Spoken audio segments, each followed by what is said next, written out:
Hello, greetings to everyone. It's a pleasure to get this opportunity to discuss something as pertinent for the development of a culture of human rights as human rights education. Thank you to the organizers for this opportunity to present the Danish Institute for Human Rights SDG 47 Human Rights Education Monitoring Tool. As human rights actors, we value the fact that the current development paradigm, the 2030 Agenda for Sustainable Development, represents a vision for sustainable development that reflects human rights norms and standards. We believe that SDG 47 constitutes an important impetus for enhancing efforts towards securing that human rights education is prioritized in national education efforts.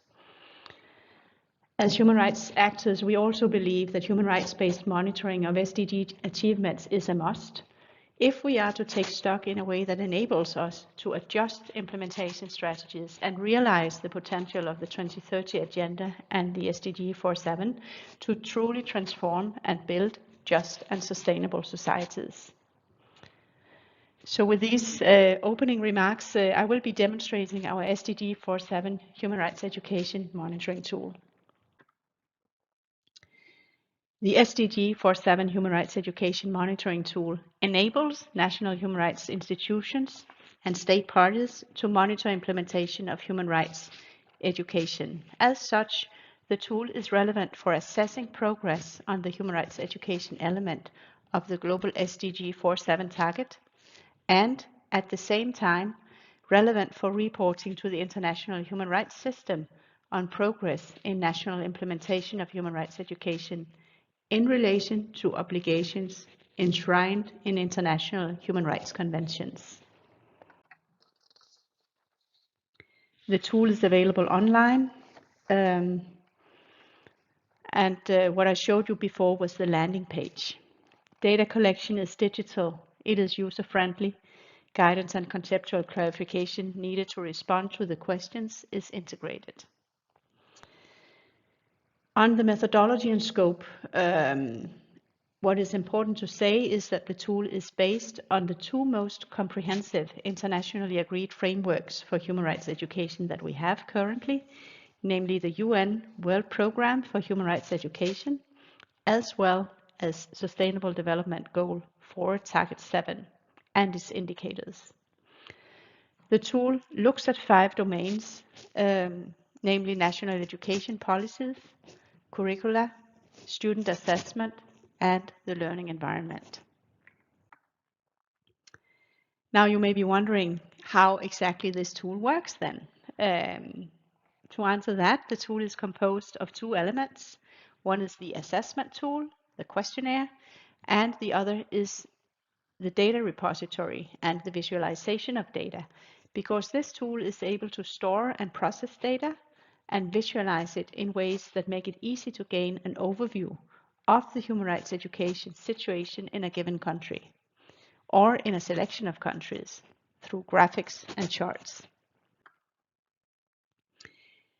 Users of the assessment tool will see these 5 domains when starting their own data collection, namely policy with 7 indicators, curricula with 4 indicators, teacher education with 5 indicators, student assessment with 3 indicators, and learning environment with 4 indicators. Under each domain, we have mapped the corresponding legal obligations as per international human rights instruments, and also looked at the authoritative guidance and interpretation that has come from human rights treaty bodies over time. And based on that, we have identified a series of indicators to measure national progress against these standards. So, for example, under the policy domain, we look at ratification status on conventions related to human rights education, such as the Convention on the Rights of the Child, and issues such as fiscal allocation for human rights education programs nationally. Under the curricular domain, we look at the extent to which human rights education is reflected in compulsory subjects, among others, and whether the curricula reflects the daily lives of students, also an indication of learning through contextualized knowledge on human rights. On teacher education, we assess whether aspiring teachers gain human rights knowledge and learn to create a human rights-based learning environment as part of their education to become teachers. Under the student assessment domain, we look at the emphasis placed on human rights in the assessment systems.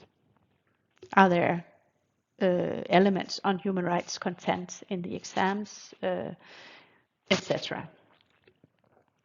And finally, the learning environment aims to provide an overview of requirements for schools to have mechanisms in place that ensures adequate focus on creating and upholding a rights-respecting environment. For example, conflict resolution mechanisms, anti-bullying policies, and the like. Here I'm showing you what the assessment tool or the questionnaire looks like on the screen once you enter. In the blue box on the left side, you see the indicator, and below that the response options and fields for the respondent to provide references that can underpin the response. This is of course important for transparency and for validity of the data. In the center, you see the guidance, you see explanations on what the indicator seeks to generate data on. And on the far right, you see the human rights norms that the indicator reflects. And you can click on each of those blue boxes to have it unfolded, to read the actual paragraphs, the actual provisions in the human rights instruments listed. So across the 5 domains, we have 23 indicators in total. All of these reflect international human rights norms and standards. Some of them are based directly on guidance derived from general comments from, for example, the Committee on the Rights of the Child.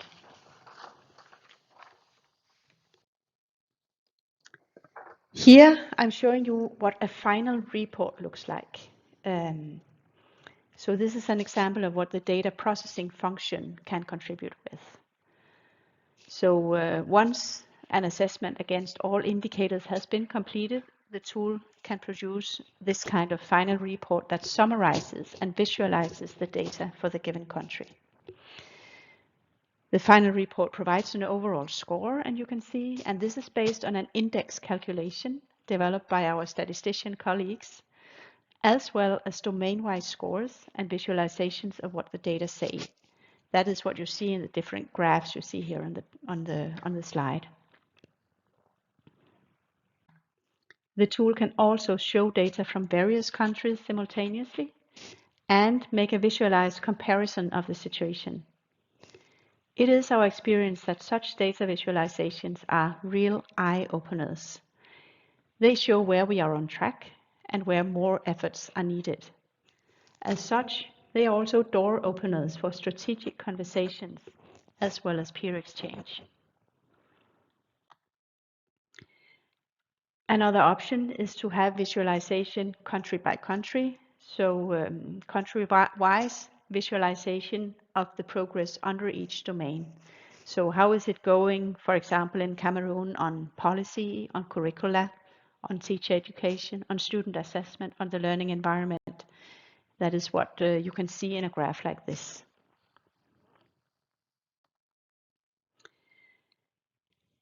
So what had we hoped for, and what are the experiences we have gained so far with this tool?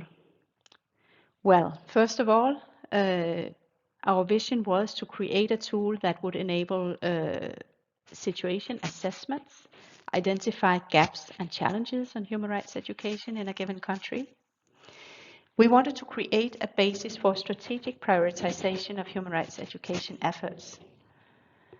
And we wanted to create a tool that could enable integrated human rights and SDG reporting, that is, reporting under the World Programme on Human Rights Education, reporting to treaty bodies where human rights education is relevant, such as the Convention on Economic, Social and Cultural Rights, the Convention on the Rights of the Child, etc.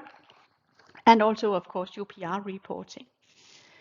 On the other hand, we also wanted a tool that could enable data generation that would be relevant for states reporting in the context of the 2030 agenda, namely the voluntary national reviews, where they are supposed to report their progress on SDG 47. All of this, of course, because we want visibility. We want human rights education to be discussed. We want discussions on where are we doing well, where are we on track, where do we have gaps when it comes to human rights education. And we developed the tool to enable such visibility and to nurture dialogue among actors involved in human rights education, both at the national level, like you're discussing here today in Mongolia, human rights education in your national context. At the same time, we wanted to nurture such discussions at the regional level, at the global level. We have developed some other resources for national human rights institutions who do identify gaps. We have two resources that I'm showing you here. They are both available from our website. One of them is a guide on human rights education curriculum development. The other one is a guide on human rights curriculum in teacher education. So those are some extra resources beyond the tool that can be applied after gaps are identified. Before concluding, I wanted to share also some of our partners' experiences after working with the tool. What have they done after gaining this systematic assessment of the human rights education situation in their countries? Some of the examples are, for example, that some have involved or engaged in curriculum reform processes in their countries. In one country, the National Human Rights Institution has taken an initiative for a national action plan on human rights education. Some national human rights institutions have shifted their focus from being providers of human rights education, doing their own courses, trainings, workshops on human rights, taking a step back and rather started to influence the national policies in order to secure that the state is delivering on human rights education as it's supposed to do as per international human rights conventions. Other NHRIs have engaged in a review of education laws and policies. Some states have included a focus on SDG 47 and the human rights education element of that in their SDG reporting. Some